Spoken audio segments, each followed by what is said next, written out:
to the channel. This is our overview of Ipswich away, where we won 1-0, and yeah, give us your thoughts on the game, Freddie. Yeah, I mean, there's a lot to be happy about right now being a Brentford fan. We're unbeaten in about 6 games. We've won 4 on the trot. Europe is on the horizon if things go our way. But yeah. How did you find the game? I thought it was a good result. It was a bit shaky near the end, and the fact that we didn't get more, but we definitely could have, was a bit worrying. But glad to take home the 3 points. Yeah, I mean, as you said, all that matters is 3 points, and going back to our great form, like 6 unbeaten.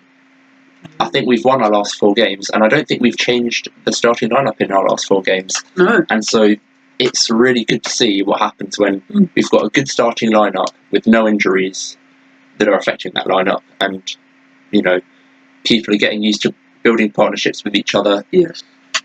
And the form's incredible. It is. And to be honest, in recent years, it's probably our best form ever. Yeah, it's pretty good. Yeah.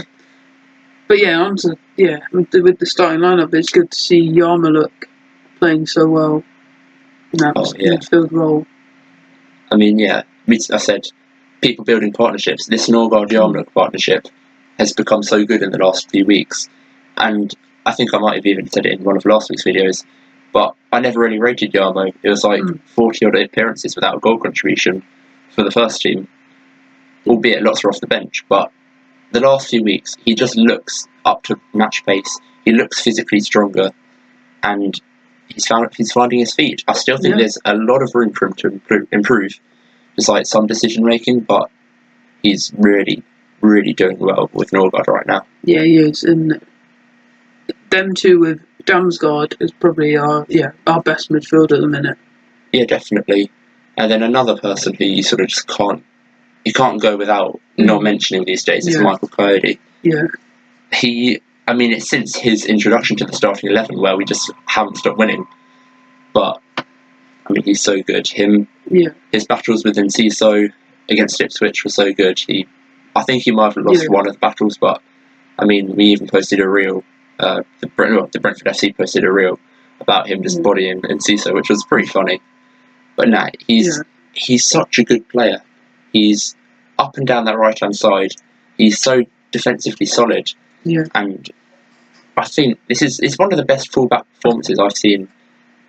It's probably the best I've ever seen a fullback play for Brentford, and I'm not exaggerating. I'd agree. I mean, prime Rico Henry was insane. He was, yeah. But I think this Coyote is just something different.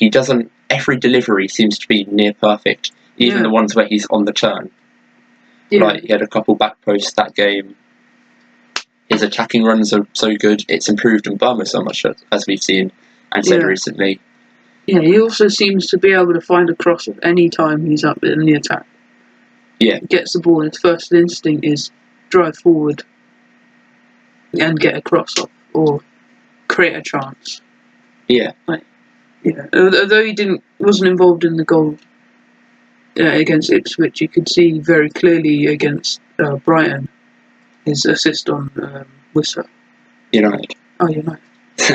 No, it's the same score. Is it the same scoreline? Might be, yeah, it was. Yeah, same scoreline past 2 weeks. It's just, I mean, there was even one point where he has one of his marauding runs with the ball into midfield. A bit like we used to see with Aaron Hickey a few times, although he's been injured for the last 2 years. But, I mean, there was one point where on the left wing he overlapped, I think, Lewis Potter. And, I mean, it's so good to have a right back who's so confident, playing so well, and he's overlapping Keane Lewis Potter on the left hand side as a right back. Yeah. I mean, I think we've done an insane job with the scouting, and I think it's just £14 million we have to pay for him in the summer, which is a steal. It's an absolute steal. I think it's great, and there's no way we're not taking that deal. Yeah.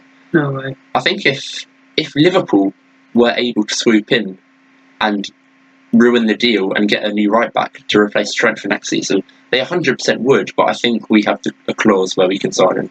Yeah, we do have a sign-on clause. Not a sign-on, but yeah. So, I mean, we put our hands together for the Brentford scouting team. Yes, they've done great work for us over the years, and this is just another great example. Yeah, I mean, speaking of scouting, our scouting team, let's talk about Kevin Schade and his recent improvement. He's been so good recently, hasn't he? Yeah, and the last 3 games, he's been involved in a goal in all 3 of them. Yeah. And that's taken him up to it might 12 even be 4 goals games now, isn't it? I think it's 4 games in a row now. 4, yeah. Yeah, and he's now 11th for the season. Yeah. Which is insane. To have 3 players with 11 plus goals now, obviously Whistler and Burma have 18. I think it's so impressive. But, I mean, let's get into Shade's goal at the last weekend. And it was quite a calamity of 3 corners, you could say. I do still think we were robbed on that first corner of a penalty. Ball goes in, player takes down, I think Vandenberg, I can't actually remember. Yeah, it was Vandenberg, yeah. He gets taken down, then the referee blows his whistle and re-gives the corner. Which I don't even understand how that works. And I watched Match of the Day, and they said, "Oh, the whistle was already blown before the foul." It wasn't. I've watched it back. It wasn't. Yeah. And so anyway, that should be a corner. Yeah, it does seem like refs they don't give as much when it's corners. They're scared. Yeah, it seems like every chance, almost every corner in the Premier League this season, there's felt like there's been some pushing and shoving. And not all times it's been given. Other times it is a genuine 50-50. Yeah. But, yeah, this time it didn't seem such. Yeah, I mean, and then, second corner, similar thing again. Norgard and one of their players go down. And the referee blows his whistle and just gives them both the yellow card. That one, a bit more valid. Yeah. I think he didn't really make too much of a mistake there. But on the third corner, that's where it got fun. We scored the goal, Kevin Schade rose above everyone else. And, yeah. There's another header as well. Yeah. That's something that needs to be studied. Kevin Shade's ability to score with his head and not his feet. Yeah, he has scored some good goals in the past with his right foot, primarily. But it seems like most of his goals now, headers. Yeah. Which is good, to be fair. We haven't really had any attackers that have consistently been able to score headers since Tony left. Yeah, it's good to have the aerial threat back in the team. Yeah, it is. But, I mean, his last goal that was with his feet was Forest away, where he missed the ball to control it, and then it bounced over Aina, and then he just hit it into the back of the net. So, even his last goal that he scored with his feet had an accident in the build-up. Anyway. Yeah. I mean, we saw out the first half, had a few more chances, we were all over them, really. Second half in that game, dominated until the 70th minute. Then sort of last 15-20, it was a bit nervy. Yeah. But what frustrated me so much was that about 16 minutes in, should have had another penalty. I think it was from a Coyote throw-in, maybe? Something like that. And then Collins gets pulled down by Twanzebe. And the words that the VAR used was mutual contract or whatever. But no. He starts by holding. They're both holding at the start, but by the end of it, Collins is trying to run away from Twanzebe, and he gets pulled to the ground by the legs. Yeah, when he falls down, Collins is facing the opposite direction. There's no way he's using. It's not mutual contact when he's facing the other way, and he's being brought down. Yeah, and it's So the referees and the VAR especially had an awful day. But I mean, that's why I would have been so frustrated if we then dropped the points. Because it's just refereeing performances. We're tired of them. We just can't be bothered anymore. But saw out the game. There was that Vandenberg mistake where he misjudged the ball, and their striker, I think it was Chaplin who got subbed on, maybe someone else. But they had a clear 1v1, and they shot it about 10 yards wide. And it was inside the box, and so he had to go down as if Vandenberg had fouled him when trying to recover. You show the replay, there's no contact from Vandenberg. He's just missed a 1v1 so far wide that he has nothing better to do than pretend that at least he's been fouled in it. There was no contact at all.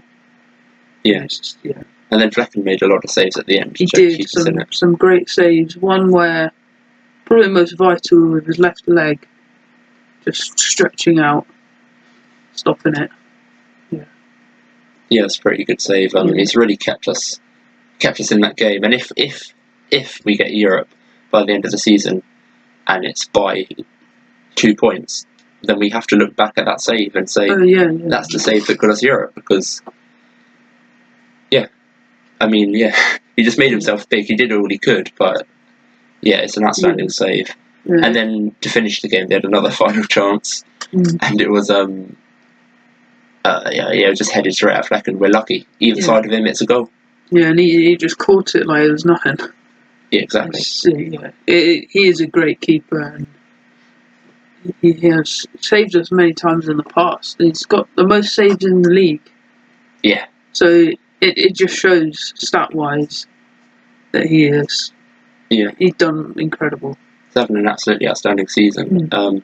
Speaking of absolutely outstanding seasons, recently Brentford posted that you can vote for the supporters player of the season. I think the main contenders are your Wissers and Burmos, your Damsgaards, but who else?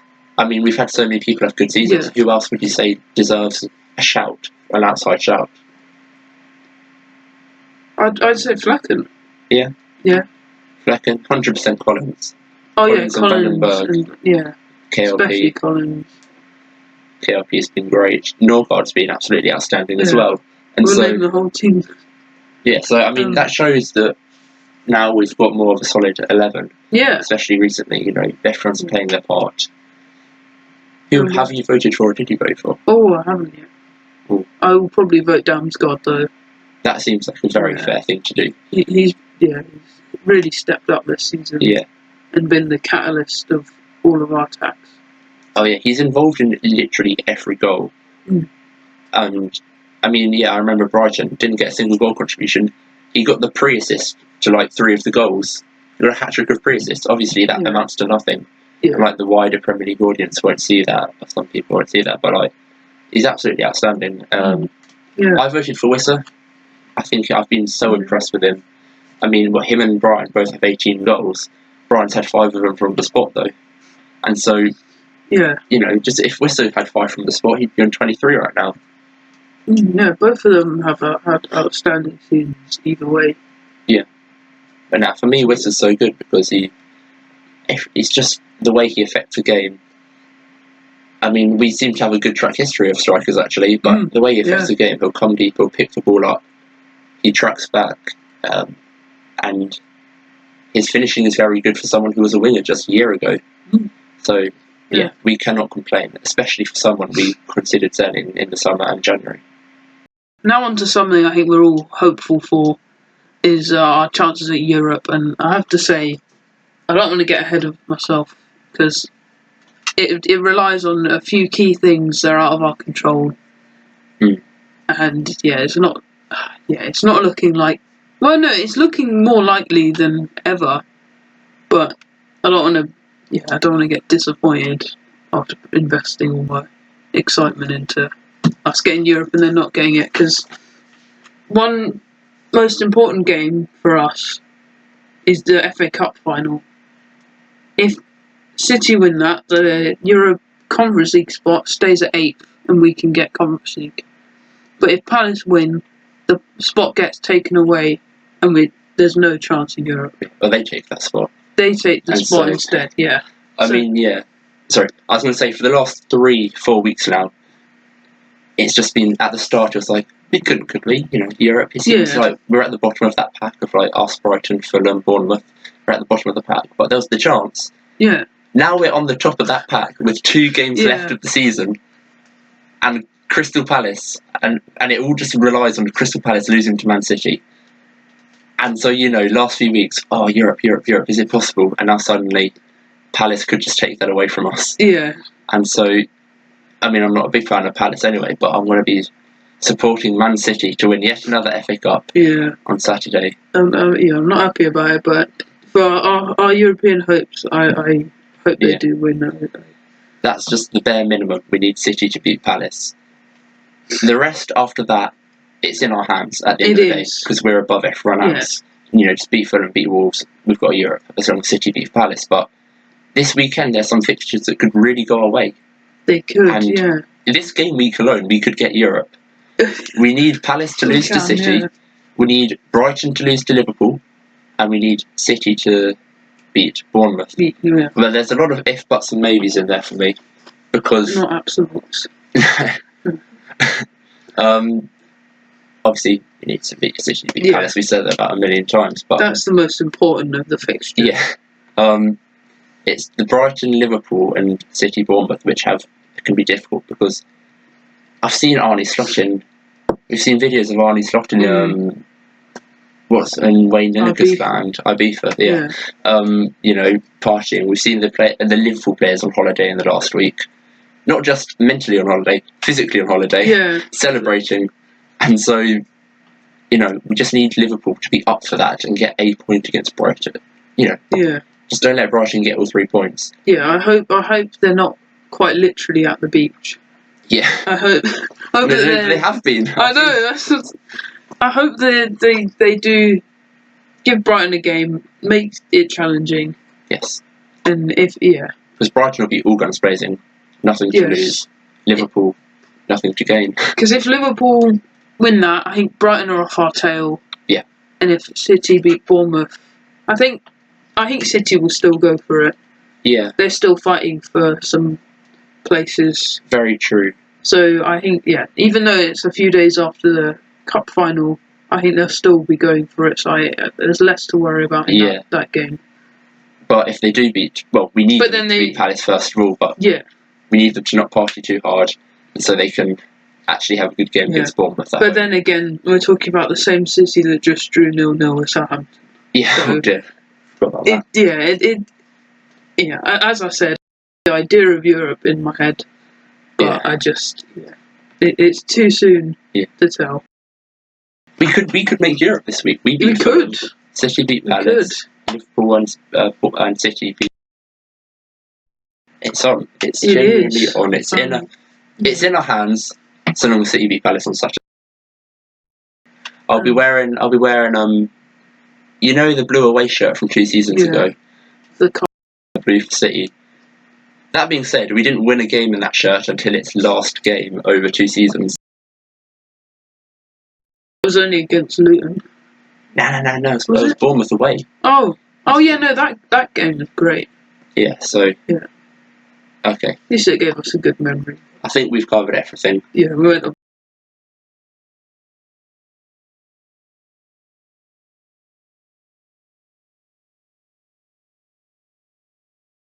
Anyway, thank you guys for watching, and we'll see you in the next